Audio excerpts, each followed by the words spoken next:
आज मेरे मायके से बड़ी मजेदार खुशबू आ रही है। लगता है भाभी या मम्मी कुछ बढ़िया बना रही हैं। चलो जाकर देखती हूँ और लगे हाथ खाकर भी आ जाऊंगी।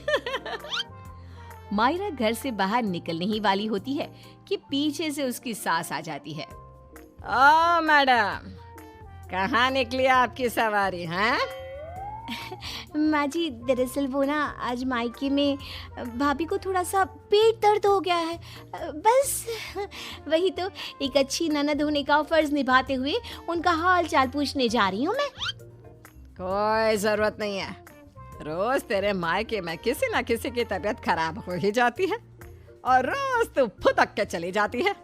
हमारी ही अकल पर पत्थर पड़े थे जो पड़ोस की लड़की को ही बहू बना लिया। अब आपका मायका 100 किलोमीटर दूर है, उसमें मेरा क्या कसूर? आपका खाना बना दिया है, आटा भी गूंद दिया है, गर्मा गर्म फुल्की बनाकर खा लेना ना आप। ये है मयूरा, जिसका मायका और ससुराल दोनों भी आस पड़ोस में 2 मिनट की दूरी पर है, जिसका पूरा पूरा फायदा उठाते हुए मयूरा हर दिन मायके के चक्कर लगाती रहती है। हेलो मम्मी, हाय भाभी, क्या बात है? आज तो बड़े ही शाही और लजीज पकवान बने जा रहे हैं। कोई दावत शावत है क्या आज हमारे घर पर? खुशबू आई नहीं कि चली आ गई महारानी चींटियों की तरह सूंघती हुई। अरे बेटा, तेरे भाई का प्रमोशन हो गया है, इसी खुशी में उसके मनपसंद पकवान बना रहे हैं। बस आ जाती तू भी, दामाद जी और समधी समदन जी को भी न्योता दे दे। पर मम्मी जी, हमें थोड़ी ना पता था कि ये सब आएंगे। मैंने तो वैसे भी खाना कम ही बनाया है। क्या भाभी, अब आपको ये तो पता है कि मेरा ससुराल पड़ोस में ही है, और आपको तो मैंने कह कर रखा है ना कि मेरे 2 एक्स्ट्रा फुलके सेक कर रख दिया करो। मुझे मम्मी के हाथ की बनी सब्जियां कितनी पसंद है। आई बड़ी महारानी। ऐसे ही मयूरा आधा दिन अपने ससुराल में और आधा दिन अपने मायके में गुजारती रहती। एक दिन सुबह नाश्ते के दौरान मयूरा के ससुर धनराज और पति श्लोक। अरे मयूरा, ये क्या? ये पराठा तो आधा कच्चा है और मेरा पराठा तो कुछ ज्यादा ही एक्स्ट्रा पक गया है, जो जल गया है। कोयले से भी काला हो गया। ये तो होगा भी क्यों नहीं। ये करम जली सुबह सारा काम ऐसे ही फटाफट गड़बड़ी में जैसे तैसे निपटाकर अपने मायके भाग जाती है। इससे क्या फर्क पड़ता है? सास को अगर चक्कर आ गए दिन दहाड़े, तब कौन आएगा बचाने? ओ कम ऑन माँ जी, चक्कर, और वो भी आपको? दिन भर आप हर आधे घंटे में कुछ न कुछ खाती रहती हो और फिर भी मुझे ताने कस रही हो। Very bad. तो तू कौन सी गुड है, हैं? आई बड़ी। वहाँ मायके के घर में वंदना अपने पति यानी मयूरा के भाई गोपाल से कहती है, गोपाल, तुम ना तुम्हारी प्यारी बहन को समझा कर रखो। अरे तीज त्योहार, रक्षाबंधन, दीपावली, इन सब पे अपने मायके आए तो ठीक लगता है, लेकिन ये मैडम, ये तो रोज ही चली आती है मुंह उठाए। अरे सोचिए मम्मी जी, अगर मैं भी रोज इस तरह अपने मायके जाऊं तो आपको ये सही लगेगा? नहीं ना? फिर वंदना सही कह रही है मम्मी, जरा इस बात पर गौर फरमाइए। हाँ बेटा, मुझे पता है। उस दिन तो गली की औरतें भी सब्जी वाले के यहाँ गप्पे लड़ाते हुए बातें बना रही थी कि मयूरा तो दिन भर सिर्फ अपने मायके में ही रहती है। आज उसे आने दो, मीठे बोल से ही समझाऊंगी, समझ जाएगी वो। फिर जब मयूरा मायके आती है तो, मम्मी, आपको तो कोई दिक्कत नहीं है ना मेरे इस तरह आपसे मिलने यहाँ आने से? ये देख सरोज का मन ममता के मुंह में आ जाता है। ना बेटी ना, तू ऐसा क्यों सोच रही है और तेरी आंखें नम क्यों हैं? तू क्यों रो रही है बेटा? समधन जी ने कुछ कहा है क्या? उफ़ो, ये मम्मी जी भी ना, उन्होंने एक आंसू गिराया नहीं कि पिघल गई। नहीं मम्मी, किसी ने कुछ नहीं कहा, बस आज आपकी बहुत याद आ गई। रोज आपसे मिलती ही हूँ, लेकिन आज पता नहीं क्या हुआ। और इसी के साथ सरोज अपनी बेटी को कुछ नहीं बोल पाती और अब मयूरा का मायके में आना जाना इतना बढ़ जाता है कि वो मायके के फैसलों में भी दखल अंदाजी देने लगती है। तभी वहाँ पर बरखा आती है। अगर इतना ही परेशान हो तो उसे घर के अंदर आने ही क्यों देते हो? वो एक पाँव अपने मायके की नाव में रखती है और एक पाँव अपने ससुराल की नाव में। अगर एक नाव हटा दे तो ना चाहते हुए भी उसे दोनों पैर एक ही नाव में रखने होंगे ना। हाँ काकी, एकदम बराबर बात कर रही हैं आप। लेकिन समधन जी, आप अपनी बेटी के मुंह पे दरवाजा लगा पाती क्या? देखिए, मुझे वो सब नहीं पता। अब उसका पूरा संसार उसके ससुराल में बस चुका है। उसे वहां ध्यान देना चाहिए, ना कि इधर मायके में। और इसलिए आप ही हो, उसे यहाँ आने पर आप ही को रोक टोक लगानी होगी। बस यही कहने आई थी। नमस्ते। अगले दिन ससुराल में बरखा की तबीयत खराब हो जाती है और मयूरा उसे बिस्तर पर ऐसे ही छोड़कर मायके भागती है। चली गई मायके, अपनी बीमार सास को बिस्तर पर छोड़कर, निकम्मी कहीं की। रात में जब धनराज और श्लोक दफ्तर से घर लौटते हैं, तब वो देखते हैं कि मयूरा घर पर नहीं है और बरखा अपने कमरे में बुखार से तप रही है। और तो और घर में कुछ खाना तक नहीं बनाया है। आज तो हद ही कर दी मयूरा बहू ने। अरे काम काज का नहीं, लेकिन कम से कम अपनी सास की तबीयत का तो लिहाज रख लिया होता। कोई फिक्र, कोई चिंता नहीं। आप ही ने तो चुनी थी ना ये बहू। कुछ देर बाद मयूरा अपने ससुराल वापस आती है।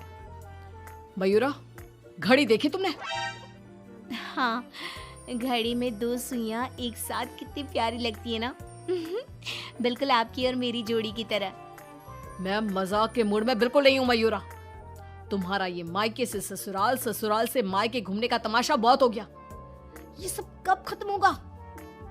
तुम्हें अंदाजा भी है, माँ अंदर 103 बुखार से तप रही है और तुम सुबह से अपने मायके में हो। बहू, अच्छा होगा कि तुम मायके जाना कम कर दो, वरना कहीं ऐसा ना हो कि एक दिन दोनों तरफ की रिश्तों की डोर टूट जाए और तुम बीच में ही लटकी रह जाओ। जी पापा जी, आप टेंशन मत लो। मैं मायके जाना तो नहीं छोड़ सकती, लेकिन मैं अपना बहु धर्म अब अच्छे से निभाऊंगी। मैं रोज माँ जी का एकदम हल्की नाजुक पत्ते की तरह ख्याल रखूंगी और आप लोगों को शिकायत का मौका भी नहीं दूंगी। पर मयूरा तो आखिर मयूरा है, इतनी जल्दी कैसे उसे किसी की बात समझ में आ जाती? ये तो उसके डिक्शनरी में था ही नहीं। पहले वो बिना कोई काम किए मायके चली जाती थी और अब कभी कुकर को गैस पर रखकर तो कभी कपड़ों को आधे में धोता छोड़कर मायके चली जाती। उसकी इन हरकतों से ससुराल और मायके वालों को तो पहले से ही परेशानी थी। अब तो आस-पास की औरतों के लिए भी मयूरा अच्छी खासी शाम की चाय की गॉसिप बन गई थी। अरे वो सरोज बहन की बिटिया मयूरा, कभी इस डाली तो कभी उस डाली फुदकती रहती है। मुझे तो दिन भर अपनी खिड़की से उसका ये सर्कस देखने में बहुत मजा आता है। अरे मैंने तो सुना है उसकी भाभी वंदना अपनी ननद को एक आंख पसंद नहीं करती। दरअसल मेरी बहू काजल और वंदना ना सहेलियां हैं, इसीलिए पता चला। पर मानना पड़ेगा सरोज को, बहुत अच्छे गुण दिए हैं उसने अपनी बेटी को। तभी वहां से गुजर रही सरोज सभी औरतों की बातों को कान लगाकर सुन लेती है और रुककर उन्हें चिल्लाते हुए कहती है, क्यों रे कलम हुईओ, तुम लोगों को क्या अपनी घर गृहस्थी नहीं है जो रोज शाम को हमारी गृहस्थी की चर्चा लेकर बैठ जाती हो? हैं? बेवकूफ औरतें, पहले खुद के घर में ठीक से देख लो, फिर दूसरे के घरों में झांको।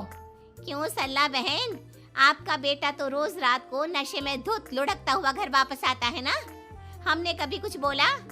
और जानकी बहन, आपकी बेटी का इस महीने का 5वां बॉयफ्रेंड उसे रोज गली के कोने पर छोड़ने आता है, लेकिन हमने तो कोई बात नहीं बनाई।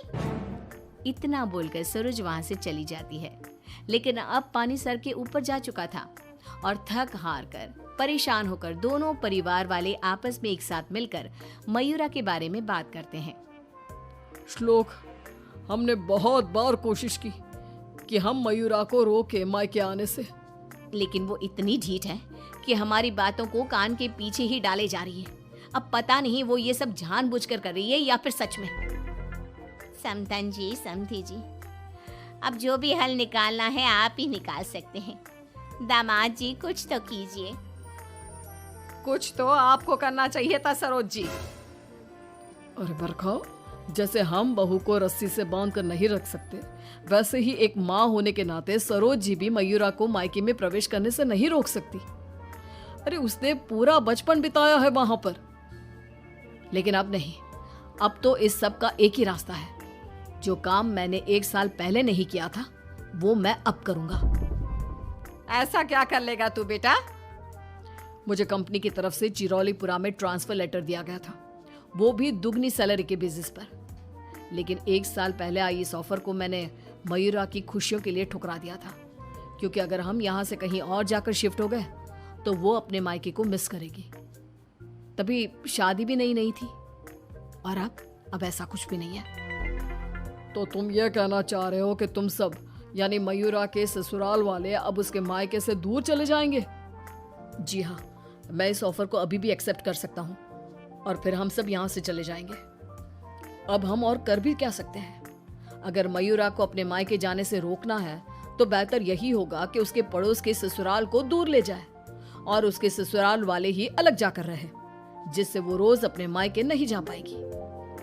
सभी श्लोक के इस फैसले पर सहमति जताते हैं और फिर मयूरा अपने पति की ट्रांसफर की वजह से शिफ्ट होने की बात को साधारण समझकर अपने मायके से दूर चली जाती है। जो भी कहो, सही मायनों में बहू विदा करके तो मैं अब लाई हूँ।